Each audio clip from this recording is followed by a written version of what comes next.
Um, just there, you were talking about very briefly. You were talking about your experiences of studying in Brazil, and how that changed your, I suppose, perception of studying music. Yeah, it definitely did. When I went to Brazil, unfortunately, we had nothing to study for in Peru. Yeah. We had no school, no jazz, no nothing really, you know. So I really wanted to go to Berkeley, and my dad was like, "Yeah, you have to go to Berkeley because it's the best school." And Sure. you know, I was like, "Yeah, sure, Berkeley, that would be awesome." That, you know, meeting so many people, and in my head was always meeting people from around the world, learning things, you know. And then when I went to Brazil, I was studying 2 years in Brazil, and without knowing, I actually got this whole samba thing going on. And, Sure. and obviously, I met Bob Wyatt. I was so fortunate to meet Bob Wyatt, and all the teachers over there are so good, and lots of things were going on. And then I met Ronan Guilford from Newpark as well. So when that, that's where I met Leo, a piano player, which I play all the time, the Paul Lucio from the CEO. Cool, yeah. And Ronan was like, "Yeah, man, you're in third year. Definitely." He was like, "Groovy." This is third year of New Park over here, is it? Yeah, they said to me straight to third year of Newpark here. So I was like, okay. And so I did the maths, and it's like, I'm still spending less than a whole year in Berkeley. Yeah. So that's great. And I'm actually getting to go to different parts of the world, you know, and actually learning the culture, because I think it's very important that people submerge to the culture to Yes. learn it, because it's not about only the rhythm. There's a whole history behind the rhythm. Why is the rhythm was done, or, you know, you know, it's very, those things are very, very important. I think so, yeah. You know, I and agree with that. you really can't just get it in a book. Yeah. You know, you can't. It's like you can read about it, sure, whatever. You know, but you have to be there. You have to feel it. Understanding know. where it comes from and why it exists. Exactly. And so on, like what it means to the locals, I guess. Exactly. Yeah. And that's what I learned. You know, being in Brazil and going out, dancing samba, Dancing samba as well, yeah? Yeah, well, yeah, I try it out. I I love dancing. Yeah. Oh, sure, I like dancing salsa as well. Yeah? I'm not very good. I'm not a professional salsa dancer, but I know my. You know where you're going. I know where I'm going. Yeah. And then I was very lucky, come to New Park, and well, here I am. That's amazing. So when did you come over to New Park then? 2010. 2010. Yeah. So it's a good 6 years. October 2010. October specifically. So it's almost 6 years. Was that was when the semester started in New Park, was it? Yeah, that's when. Yeah. Well, I came a couple months late. Okay. You know. Okay. Yeah. It's very funny when I came here. It was like, "Are you Peruvian?" Yes, I am Peruvian, as my passport says. But you look Irish. yeah. I remember the first time you came down here, and I mean, I wouldn't have been in any way dismissive, like, but I looked at you, and it was when you started talking, it was kind of a double take. I very much assumed you were going to have a fairly broad Dublin accent. I genuinely, like, I was slightly shocked when you started talking, because it was like, what's he saying? Who's he? What? It was kind of a little bit of a surprise.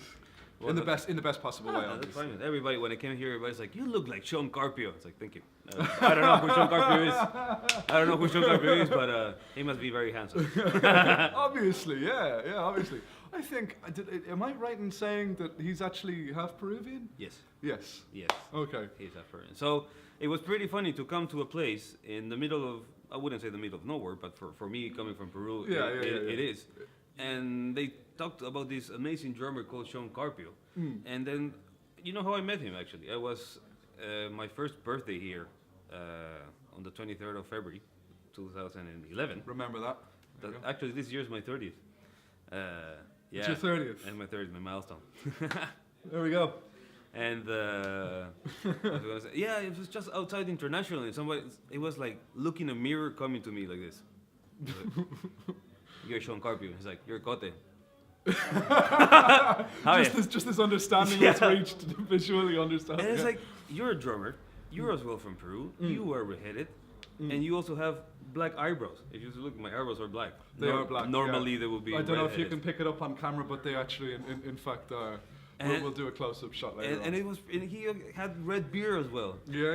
And we're like, what is going on? A little bit weird. You travel all the way across the world and then you meet your doppelganger. Yeah, I know. Yeah. But you know, he's one of my favorite drummers. So Mine too. I remember actually, I used to get lessons in New Park. One of my favorite experiences was the day that, for whatever reason, my lesson got switched. I think maybe like I was studying with Connor, and it was only like private lessons, and I think I was still at that point where I wasn't really taking it seriously. And Sean was, I don't think he was even playing as long as I was maybe playing at that point. The thing, like, Sean blew me away. He took a lesson he took my lesson basically, and we barely played drums. It was just a conversation, and him telling me about him studying these various things, like listening to all these great jazz drummers, like it would have been Elvin Jones and Tony Williams and so on. Oh yeah. And he was just telling me like he had heard this specific thing which he hadn't heard before. And he was just sitting there at the drum kit when I walked in, and he was just doing this incredible little sort of thing, hand to hand, with a ride cymbal and a snare drum. I think it was like groupings of 4 on your left hand, while playing a jazz swing with your right. I can't remember who he was referencing, but yeah, I just walked into the room, and there's this, I didn't know how old he was, this much younger than Connor guy playing this incredible music, and I sat down and was just like, what is this? Yeah. I think that was probably I wouldn't say introduction to jazz, because my father would have listened to a lot of jazz, but it was the first time I had that sort of, in fact that's kind of not really true, because obviously studying with Connor you're going to be exposed to a lot of sort of jazz music and a lot of the classics, a lot of the kind of the standards and so on, but this is in no way a negative reflection on anything else, but I remember just thinking, wow, I didn't know this was so cool. I know, man. Do you understand that? Oh yeah, it's just like air. Yeah. Literally like air, because I know I talked a lot about heavy metal right now, which I used to play, but my dad was very into progressive rock. Right. So I would listen to a lot of Genesis, loads of Genesis. I still have all my Genesis LPs. You've got all of the collection, have you? Yeah, I have my dad. I remember showing me some, the Santana stuff and Chicory and all these type of things. So it was actually a very specific type of sound as well. Like Selling England by the Pound, that has to be one of my favorite CDs ever. Yeah. You know Selling England by the Pound? Yeah. I know of. I can't profess to knowing it. Like it's awesome. Song. What a beautiful CD, man. Yeah. And I just think about the amount of synths and sounds and odd meters and things they're doing, and how Peter Gabriel's sound and how Phil Collins played on that CD. We're talking about 70s, I think, if I'm not mistaken. Hopefully. Maybe. We quite likely are, yeah. And just how advanced it was. I would listen to that CD so much. Even though I was playing, my gigs were heavy metal and stuff. Yeah, very cool, whatever. But I was listening to progressive rock all the time. And I think that's why I actually kind of transferred into jazz easily. Yeah. In a way. I don't know if we're talking about the same thing, maybe not. But I don't see why not. I mean, as I say, like I would have grown up on playing that sort of rock style of music. It was great, man. I was aware that like jazz existed and blues and soul and funk and so on. I was aware that these things existed, but like my dad was he was kind of, I suppose, a classical musician in a sense. He was like he would write for orchestra. He did a lot of arranging for like string sections and stuff like that. A lot of the stuff that we'd listen to would be kind of classical orientated music, and so it was that, and then my end of things was the like angular, hard, heavy, noisy, brash, really loud and in your face sort of noise. It's fun, isn't it? Because it's like what you're playing and what you're listening to. It's like at your back, you're always listening to this type of things. But I have to say, I don't think I would have actually understand jazz if I would have listened to it when I was 15 or 16 years old. I think jazz comes with a type of state of mind and maturity to understand, things that are not fast. Sounds, to understand things that you wouldn't really understand, to get a conclusion of things that maybe are not there. I think it's a beautiful thing. When I understood, I don't know if I'm gonna understand jazz or not, but when I thought I clicked with jazz, it was another turning point of my life as well, because my whole personality changed. Really? Yeah. Completely changed. Wow. Okay. I was like, one day I was like, like this, and suddenly it's like I understood jazz. I was like, just calmed you down, settled you down a bit, yeah? Calm me down, man. Yeah. It was pretty amazing, and then that's when I understood, like maybe before I couldn't really understand it. Sure, yeah. You know what I mean? I think I understand. I think I get you. I don't think I had that sort of eureka moment as such. Maybe I did actually. There was one moment, I remember going to see Brian Blade play with his quartet in the concert hall many years back, and I think that kind of, Brian Blade. I wouldn't say broke me, but you know what I mean? Like it you click to it a little bit or whatever, But Brian Blade, man, that guy has such a sound. I've seen him play like rock and roll stuff. He can play anything. I want to be I love music. I want to be able to play anything. I played in reggae bands, I play in punk bands, I play in rock and roll, in jazz, in New Orleans, in big bands. I used to play in Peru as well. I used to go to the big band and play in big bands. Yeah. And side read and that.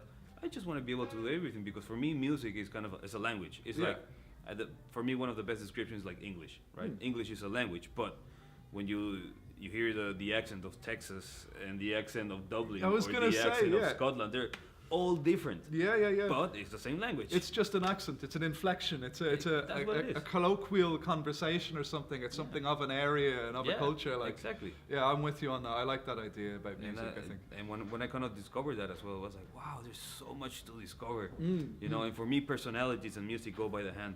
Yeah. When I see the personality of the person, I kind of know how they're going to play. Really? Yeah. Yeah. Yeah, because if you see a very there's been couple of times that I see a very shy guy, and then when they go to the keyboard, the piano, or the guitar or whatever, they're monsters. I oftentimes get surprised by people. Yeah. Maybe I don't have that same eye as you do, but a lot of the time I'll get surprised by someone and the specific manner in which they'll approach an instrument. Yeah. You might see one, again, as you say, this very timid, sort of shy individual who, when they sit with a guitar, creates this huge wall of sound, and it's kind of very, very angry or whatever. You know what I mean? Yeah.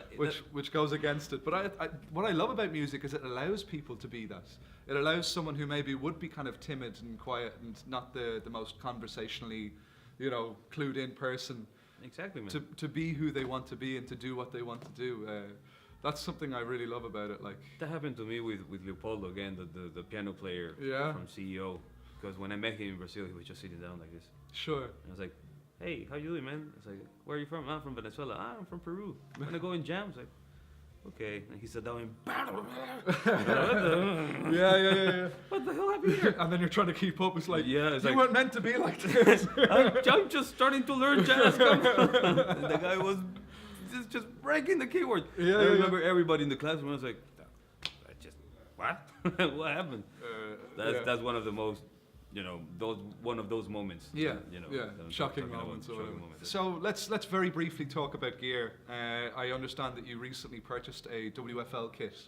Now, for those that don't know, can you explain what WFL is? WFL stands for William F. Ludwig, and basically it's actually before Ludwig and before Ludwig and Leedy. I had the great opportunity. There's a guy in Terranure, he sells all his stuff by adverts in Supersyn. And I remember I went to buy a snare off of him. It was that WFL snare. Sure, yeah. And it was a 14x7. And I was like, this is the best snare I've ever played. Yeah. For one of my favorite, It's a wood snare. It's a maple snare. It's a mahogany. Mahogany. Everything's mahogany. And then I was like, and I remember trying that snare with the bass drum. Yeah. I said, what that bass drum? That's beautiful. It had a fiber skin on the front and it had calf skin on the other side. Real calf skin, like. Yeah, calf skin, not cat. It's different. Calf. Yeah. calf skin. Yeah. Calf skin. And it was like the sound. It was like, it was just this beautiful. And he had this vintage lamb bass drum beater. Like wool, like wool, yeah, lamb wool. Lamb wool. It wasn't a lamb's. Yeah. And I remember having that sound on the back of my head, and after a while, I was like, listen, man, I really want to play the bass drum again. So he let me play the bass drum again, and I fell in love. So I bought the tom, which you saw the tom. I saw the tom, incredible 13-inch tom, which 13x9. Oh, just the most musical little drum I've ever seen in my life. Like, I know. Magnificent. Like, it's great. So I was like, okay, great. I have the snare. It's 14x7. I have the bass drum, which is 20x14. Yeah. I have the mount tom, which is 13x9. Right? Where's the floor tom? Whereas it's like, well, he said that's one of the things. Finding a floor tom is very expensive. Yeah. So I was like, right. After searching for a while, I figured out they called when a drum kit doesn't have a floor tom and they're showing the floor tom by itself, they call it an orphan tom. Orphan tom. Yeah. Okay, right. So after searching for a while, I have to say yesterday I bought it. There we go. So you finally completed his kit. And it's a 16-inch floor tom? 16x16. 16x16. And this is a Buddy Rich. Buddy Rich used to play, not this exact kit, but he used to play WFL. So many of the videos would have been WFL. So, or if you go and search for drum guide from back then, it will be Buddy Rich. Will be like the face of WFL. Yeah. And the sound of the drums, oh my god! I put a Evans EMAT on the front and an Evans. Can't remember. Ronos. It's like an EC1 or with something a little like hole that, goes. And I'm not really particularly fond of the hole, but for miking reasons, it was better. But the sound of the kick, man. Yeah. The sound of the kick, it's like, how can it be so good? I have a very brief experience of playing. You saw that little Ajax that I had here that I brought in, and we kind of polished up and cleaned up and so on.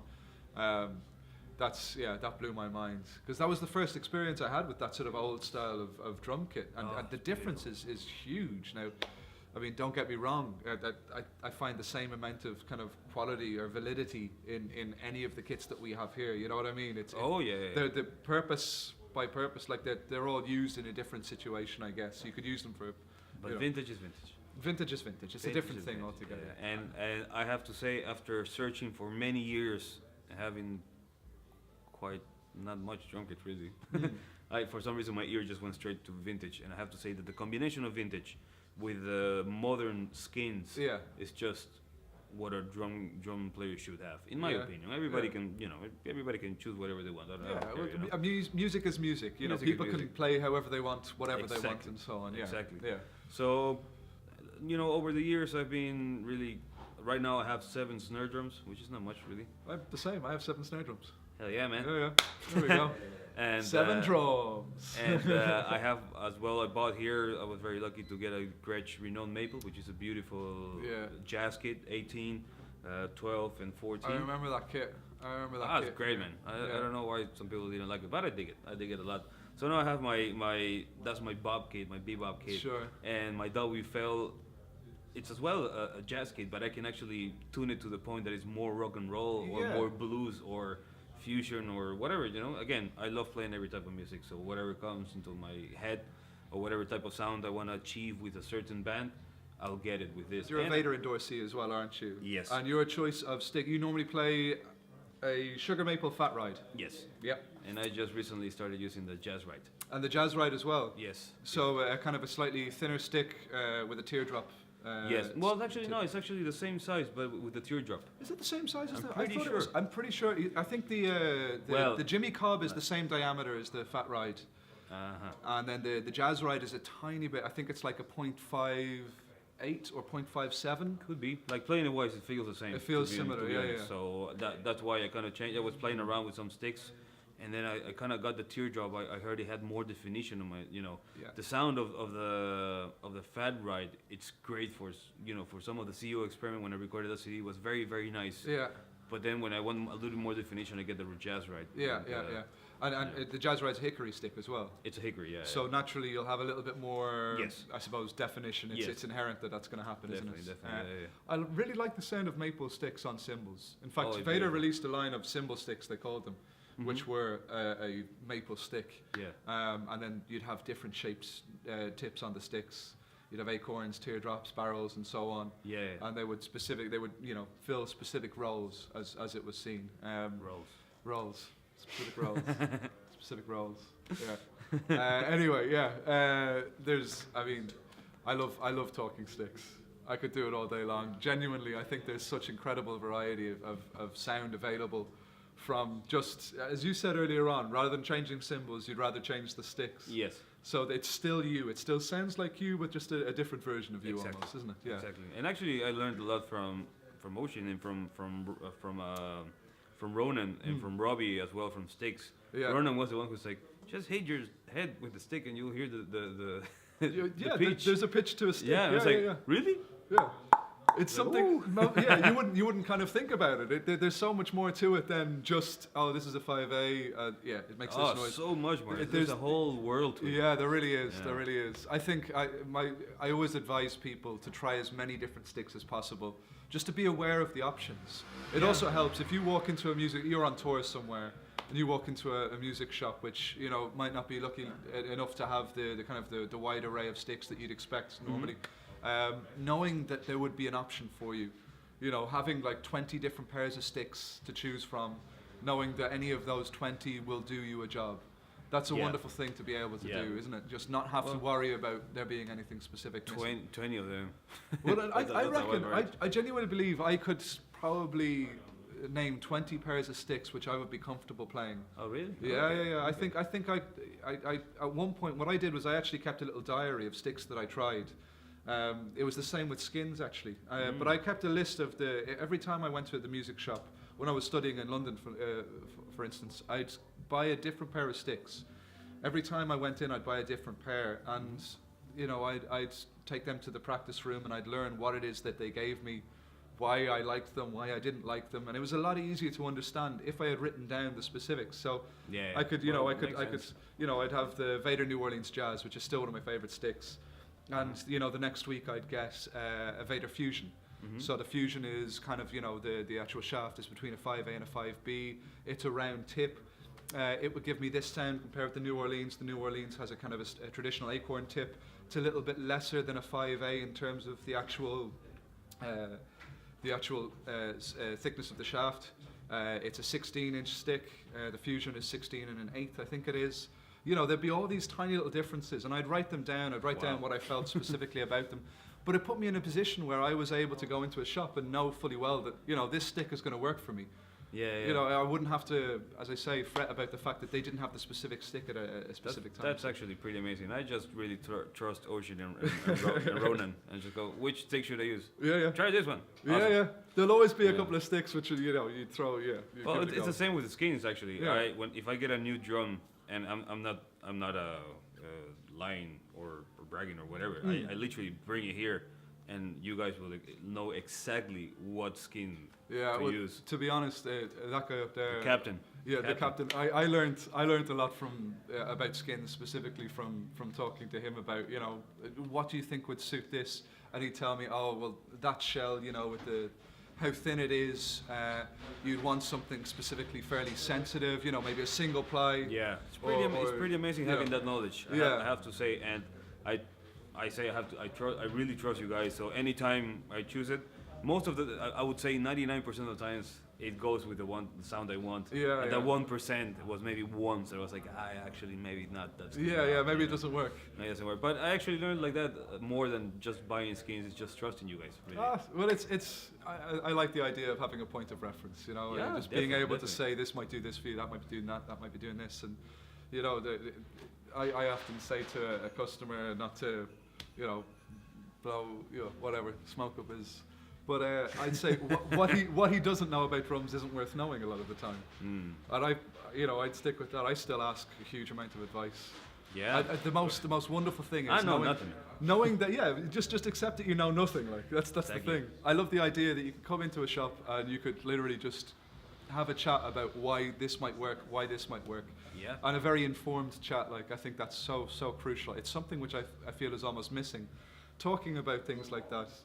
I'm seeing it more and more. More and more people seem to be willing to. Why would you talk if you got the internet? I mean, well, that's it. Like, that's it. Like, I think that's an art, not an art, but it's certainly a notion that's sort of disappearing somewhat. It's the idea of a conversation about this sort of stuff.